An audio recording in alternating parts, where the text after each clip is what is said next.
ಕಾರವಾರ ಚಂಡಿಯ ಗ್ರಾಮದ ಮಾರ್ಗವಾಗಿ ಹಾದು ಹೋಗಿರುವ ಚತುಷ್ಪಥ ಹೆದ್ದಾರಿಯಲ್ಲಿನ ನೀರಿನ ಪೈಪ್ಲೈನ್ ಕಳೆದ ಹಲವು ದಿನದಿಂದ ನಿರಂತರವಾಗಿ ನೀರು ಸೋರಿಕೆಯಾಗುತ್ತಿದ್ದು ಸಾವಿರಾರು ಲೀಟರ್ ಅಮೂಲ್ಯ ನೀರು ವ್ಯರ್ಥವಾಗಿ ಹೊರಹೋಗುತ್ತಿದೆ. ನೀರಿನ ಸೋರಿಕೆಯಿಂದ ಹೆದ್ದಾರಿಯ ಮೇಲೆ ಹೊಂಡ ಉಂಟಾಗಿದ್ದು ವಾಹನ ಸಂಚಾರಕ್ಕೆ ತೊಂದರೆ ಉಂಟಾಗಿದೆ. ವಿಶೇಷವಾಗಿ ರಾತ್ರಿ ಹೊತ್ತಿನಲ್ಲಿ ಈ ಪ್ರದೇಶದಲ್ಲಿ ಬೀದಿ ದೀಪಗಳ ಕೊರತೆ ಇರುವುದರಿಂದ ಅಪಘಾತಗಳ ಅಪಾಯ ಹೆಚ್ಚಾಗಿದೆ. ಈ ಪರಿಸ್ಥಿತಿ ವಾಹನ ಸವಾರರು ಹಾಗೂ ಸ್ಥಳೀಯರ ಆತಂಕಕ್ಕೆ ಕಾರಣವಾಗಿದೆ. ಸ್ಥಳೀಯರು ಈ ಸಮಸ್ಯೆಯನ್ನ ಗ್ರಾಮ ಪಂಚಾಯತ್ ಹಾಗೂ ಐಆರ್ಬಿ ಅಧಿಕಾರಿಗಳ ಗಮನಕ್ಕೆ ತಂದರೂ ಇದುವರೆಗೆ ಯಾವುದೇ ಕ್ರಮ ಕೈಗೊಳ್ಳಲಾಗಿಲ್ಲ ಎನ್ನುವುದು ಜನರ ಆರೋಪವಾಗಿದೆ.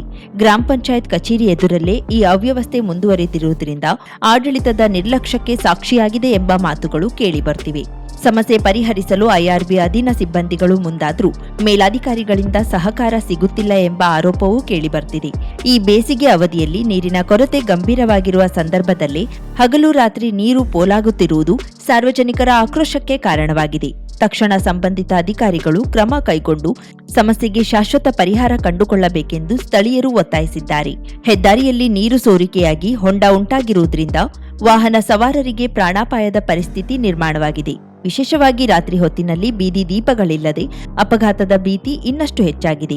ಚಂಡಿಯ ಹೆದ್ದಾರಿಯಲ್ಲಿ ನೀರಿನ ಸೋರಿಕೆ ಗಂಭೀರ ಸಮಸ್ಯೆಯಾಗಿದ್ದು ತಕ್ಷಣ ಸಮಸ್ಯೆ ಪರಿಹರಿಸದಿದ್ರೆ ಹೋರಾಟಕ್ಕೆ ಮುಂದಾಗಲಾಗುವುದು ಎಂದು ಚಂಡಿಯ ಕಾರ್ಮಿಕ ಮುಖಂಡ ದೀಪಕ್ ಉಗಾನಾಯ್ಕ್ ತಿಳಿಸಿದ್ದಾರೆ. ಕಾಳಿ ನದಿಯಿಂದ ಹಳಿಯಾಳದ ಕೆರೆ ಬಾಂದಾರುಗಳಿಗೆ ನೀರು ತುಂಬಿಸುವ ಯೋಜನೆಯನ್ನ ಶೀಘ್ರವಾಗಿ ಜಾರಿಗೆ ತರುವಂತೆ ಒತ್ತಾಯಿಸಿ ಕಳೆದ ಮಾರ್ಚ್ 16ರಂದು ಹಳಿಯಾಳ ಬಂದ್ ಮಾಡಿ ಹೋರಾಟ ನಡೆಸಿದ್ರಿಂದ ತಾಲೂಕಾಡಳಿತವು ಏಪ್ರಿಲ್ 2ರಂದು ಯೋಜನೆಗೆ ಚಾಲನೆ ನೀಡುವುದಾಗಿ ನೀಡಿದ್ದ ಲಿಖಿತ ಭರವಸೆ ಇದೀಗ ಹುಸಿಯಾಗಿದೆ ಎಂದು ಕಬ್ಬು ಬೆಳೆಗಾರರ ಹಿತರಕ್ಷಣಾ ಸಮಿತಿಯವರು ಆಕ್ರೋಶ ವ್ಯಕ್ತಪಡಿಸಿದ್ದಾರೆ. ಹಳಿಯಾಳ ತಾಲೂಕಾಡಳಿತ ಕಚೇರಿಗೆ ಭೇಟಿ ನೀಡಿದ ಕಬ್ಬು ಬೆಳೆಗಾರರ ಹಿತರಕ್ಷಣಾ ಸಮಿತಿ ಅಧ್ಯಕ್ಷ ನಾಗೇಂದ್ರ ಜಿಒಜಿ ನೇತೃತ್ವದ ನಿಯೋಗ ತಹಶೀಲ್ದಾರ್ ಫಿರೋಜ್ ಶಾ ಸೋಮನಕಟ್ಟಿ ಅವರನ್ನ ಭೇಟಿಯಾಗಿ ಏಪ್ರಿಲ್ 2ರಂದು ಯೋಜನೆ ಆರಂಭಿಸುವುದಾಗಿ ನೀಡಿದ್ದ ಭರವಸೆ ಏಪ್ರಿಲ್ 13 ಆದರೂ ಈಡೇರದಿರುವುದರಿಂದ ತಾಲೂಕಾಡಳಿತ, ಸ್ಥಳೀಯ ಶಾಸಕರು ಹಾಗೂ ನೀರಾವರಿ ನಿಗಮದ ಅಧಿಕಾರಿಗಳ ಮೇಲೆ ನಂಬಿಕೆ ಕಳೆದುಕೊಂಡಂತಾಗಿದೆ ಎಂದು ನಾಗೇಂದ್ರ ಜಿಒಜಿ ಆಕ್ರೋಶ ವ್ಯಕ್ತಪಡಿಸಿದರು. ಮಾಧ್ಯಮದವರೊಂದಿಗೆ ಈ ವೇಳೆ ಮಾತನಾಡಿದ ನಾಗೇಂದ್ರ ಜಿಒಜಿ, ಕಾಳಿ ನದಿ ನೀರಾವರಿ ಯೋಜನೆ ಸಂಪೂರ್ಣ ಕಾಮಗಾರಿ ಕಳಪೆಯಾಗಿದೆ. ಪರೀಕ್ಷಾ ಹಂತದಲ್ಲೇ ಪೈಪುಗಳು ಒಡೆಯುತ್ತಿರುವುದು ಯೋಜನೆಯ ಗುಣಮಟ್ಟದ ಬಗ್ಗೆ ಗಂಭೀರ ಸಂಶಯ ಹುಟ್ಟಿಸಿದೆ. ಸಾರ್ವಜನಿಕರು ಹಾಗೂ ರೈತರಿಂದ ತನಿಖೆಗೆ ಆಗ್ರಹ ಬರುತ್ತಿದೆ ಎಂದು ಹೇಳಿದರು.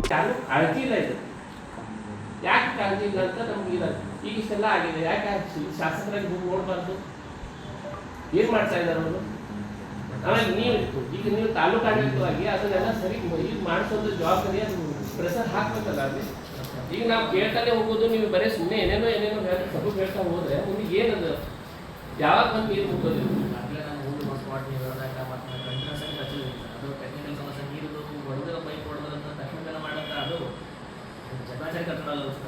ಅಲ್ಲ ಸರ್, ಅದು ವೆಲ್ಡಿಂಗ್ ಮಾಡೋದು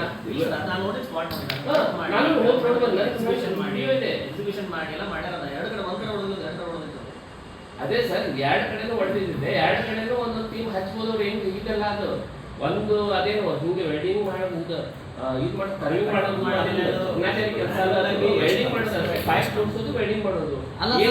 ಪ್ರಾಬ್ಲಮ್ ಏನಾಗಿದೆ, ಮಿಷಿನ್ ಆಗೈತಿ, ಕಳಪೆ ಆಗೈತಿ. ಆಮೇಲೆ ಮುಂದೆ ಹೆಂಗ್ ಮೇಂಟೆನ್ಸ್ ಹೆಂಗ್ ಮಾಡೋರು ಹೇಳಿ ಸರ್ ಅವರು.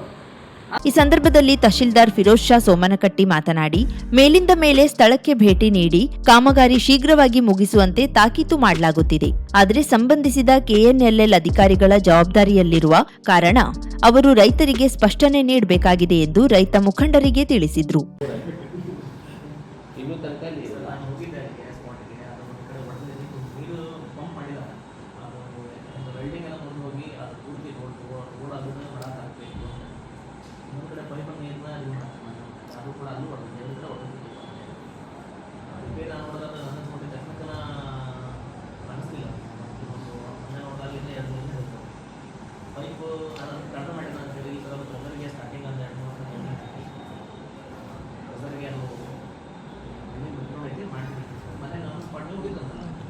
ಅವತ್ತು ನಮ್ಮ ಎದುರುಗಡೆ ಸ್ಟಾರ್ಟ್ ಮಾಡಿದ್ರು ವರ್ಕ್, ಇದು ಮೋಟರ್ ನಮ್ಮ ಎದುರುಗಡೆ ಸ್ಟಾರ್ಟ್ ಮಾಡಿದ್ರು. ಮಾಡಿದ್ಮೇಲೆ ಏನಾಯ್ತಂದ್ರೆ ಒಂದು ಅರ್ಧ ಗಂಟೆ ಸ್ಟಾರ್ಟ್. ತಹಶೀಲ್ದಾರರನ್ನ ಭೇಟಿಯಾದ ಸಂದರ್ಭದಲ್ಲಿ ರೈತ ಮುಖಂಡರು ಕೆಎನ್ಎಲ್ಎಲ್ ಅಧಿಕಾರಿಗಳನ್ನ ಸ್ಥಳಕ್ಕೆ ಕರೆಸಿ ಸ್ಪಷ್ಟನೆ ಪಡೆಯಬೇಕು ಎಂದು ಒತ್ತಾಯಿಸಿದ್ರು. ತಹಶೀಲ್ದಾರ ಸಂಬಂಧಿಸಿದ ಅಧಿಕಾರಿಗಳಿಗೆ ಕರೆ ಮಾಡಿ ತಕ್ಷಣ ಸ್ಥಳಕ್ಕೆ ಬಂದು ರೈತ ಮುಖಂಡರೊಂದಿಗೆ ಮಾತನಾಡುವಂತೆ ಕರೆದರು. ಆದರೆ ಅಧಿಕಾರಿಗಳು ಬರುವುದಾಗಿ ಹೇಳಿ ಸುಮಾರು 4 ಗಂಟೆಗೂ ಹೆಚ್ಚು ಕಾಲ ಕಾಯಿಸಿ ನಂತರ ಫೋನ್ ಸ್ವಿಚ್ ಆಫ್ ಮಾಡಿಕೊಂಡ ಘಟನೆ ನಡೆಯಿತು. ಈ ಸಂದರ್ಭದಲ್ಲಿ ಶಂಕರ್ ಕಾಜಗಾರ, ಸಾತುರಿ ಗೋಡಿಮನಿ, ಪುಂಡ್ಲಿಕ್ ಗೋಡಿಮನಿ, ಮಹೇಶ್ ಪಾಳೇಕರ್ ಇತರರಿದ್ದರು. ಹಳಿಯಾಳ ಪೊಲೀಸ್ ಠಾಣೆ ವ್ಯಾಪ್ತಿಯಲ್ಲಿ ನಡೆದ ಕಳ್ಳತನ ಮತ್ತು ಮೋಸ ಪ್ರಕರಣದಲ್ಲಿ ವಶಪಡಿಸಿಕೊಂಡ ವಸ್ತುವನ್ನ ವಾರಸುದಾರರಿಗೆ ಹಸ್ತಾಂತರಿಸುವ ಮೂಲಕ ಪೊಲೀಸ್ ಇಲಾಖೆ ಜನಮೆಚ್ಚುಗೆ ಗಳಿಸಿತು.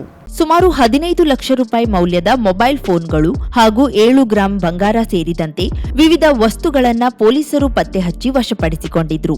ನಂತರ ಅವುಗಳನ್ನ ವಾರಸುದಾರರಿಗೆ ಹಸ್ತಾಂತರಿಸಲಾಯಿತು. ಹಳಿಯಾಳ ಪಟ್ಟಣದ ಪೊಲೀಸ್ ಠಾಣೆಯಲ್ಲಿ ನಡೆದ ಕಾರ್ಯಕ್ರಮದಲ್ಲಿ ಜಿಲ್ಲಾ ಪೊಲೀಸ್ ವರಿಷ್ಠಾಧಿಕಾರಿ ದೀಪನ್ ಎಂಎನ್ ಸ್ವತಃ ವಸ್ತುಗಳನ್ನ ವಾರಸುದಾರರಿಗೆ ಹಸ್ತಾಂತರಿಸಿದ್ರು. ಕಳೆದುಕೊಂಡ ವಸ್ತುಗಳನ್ನ ಮರಳಿ ಪಡೆದ ವಾರಸುದಾರರು ಪೊಲೀಸ್ ಇಲಾಖೆಯ ಕಾರ್ಯಕ್ಷಮತೆಯನ್ನ ಪ್ರಶಂಸಿಸಿದ್ರು. ಇದೇ ಸಂದರ್ಭದಲ್ಲಿ ಉತ್ತಮ ಕಾರ್ಯನಿರ್ವಹಣೆ ತೋರಿದ ಪೊಲೀಸ್ ಸಿಬ್ಬಂದಿಗೆ ಪ್ರಶಂಸನಾ ಪತ್ರಗಳನ್ನು ವಿತರಿಸಲಾಯಿತು. ಕಾರ್ಯಕ್ರಮದಲ್ಲಿ ಸಿಪಿಐ ಜೈಪಾಲ್ ಪಾಟೀಲ್, ಪಿಎಸ್ಐ ಬಸವರಾಜ್ ಮಬನೂರ್, ಕೃಷ್ಣೇಗೌಡ ಅರಕೇರಿ ಸೇರಿದಂತೆ ಇತರ ಪೊಲೀಸ್ ಸಿಬ್ಬಂದಿಗಳು ಉಪಸ್ಥಿತರಿದ್ದರು.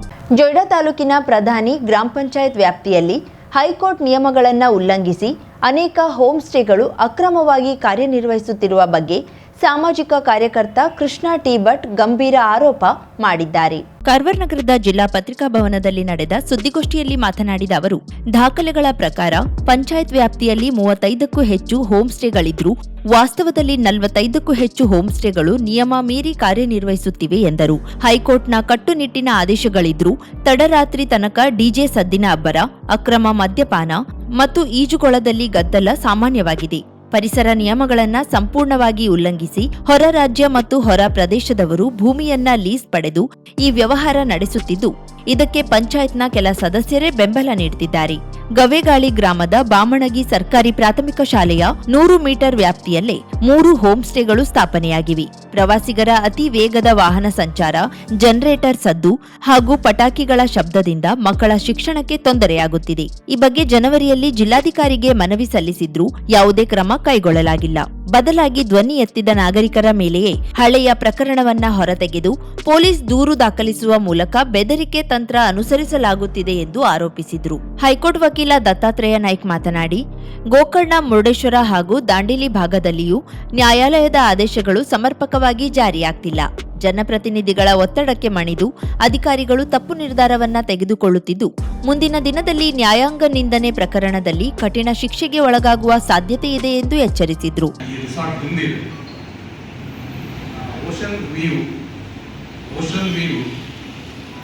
ಒಂದು ರೆಸಾರ್ಟ್ ಇಲ್ಲಿಗಲ್ ಆಗಿ ಕನ್ಸ್ಟ್ರಕ್ಷನ್ ಮಾಡಿ ಅವರ ದಾರಿಯನ್ನು ಬಂದ್ ಮಾಡಿದ್ದಾರೆ. ಅಲ್ಲಿ ಒಂದು ಕಾಂಪೌಂಡ್ ವಾಲ್ ಅನ್ನು ಕಟ್ಟಿದ್ದಾರೆ. ಅದರ ವಿರುದ್ಧ ಈಗಾಗಲೇ ಸಿವಿಲ್ ನ್ಯಾಯಾಲಯದಲ್ಲಿ ಕೇಸ್ ಪೆಂಡಿಂಗ್ ಇದೆ. ಪೆಂಡೆನ್ಸಿ ಆಫ್ ದಿ ಸೂಟ್ ಏನ್ ಮಾಡಿದ್ದಾರೆ, ಅವರು pendency of the suit building ಕಟ್ಟಿ ಮುಗಿಸ್ಬಿಟ್ಟಾರೆ.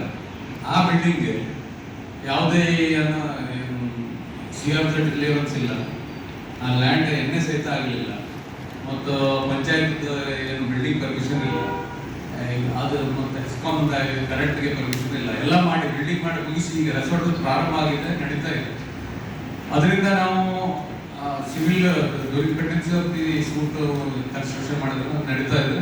ಇನ್ನೊಂದು ಸೈಡ್ ನಾವು ಹೈಕೋರ್ಟ್ಗೆ ಇವರು ಅರ್ಜಿಯನ್ನು ಸಲ್ಲಿಸಿದ್ರು, ನಿರ್ಮಲ ವಿಧವೆ ಇದ್ದಾರೆ, ಅವರು ಸಲ್ಲಿಸಿದ್ರು. ಅದರ ಪ್ರಕಾರ ಈಗಾಗಲೇ 24/3/26 ಒಂದು ಆದೇಶ ಆಗಿದೆ. DC ಅವರಿಗೆ ಆದೇಶ ಮಾಡಿದ್ದಾರೆ. ಅದನ್ನ ಏನು ಎನ್ಕ್ವೈರಿ ಮಾಡಿ ಅದನ್ನ ಏನಿದೆ ವಸ್ತುಸ್ಥಿತಿಯನ್ನ ಮಾಡಿ 2 ಜನರಿಗೆ ನೋಟಿಸ್ ಮಾಡಿ ಎನ್ಕ್ವೈರಿ ಮಾಡಿ ಅದನ್ನ ಆರ್ಡರ್ ಪಾಸ್ ಮಾಡಿದ್ರೆ ಆಗಿದೆ. ಅವ್ರಿಗೊಂದು 2 ತಿಂಗಳ ಟೈಮ್ ಕೊಟ್ಟಿದ್ದಾರೆ.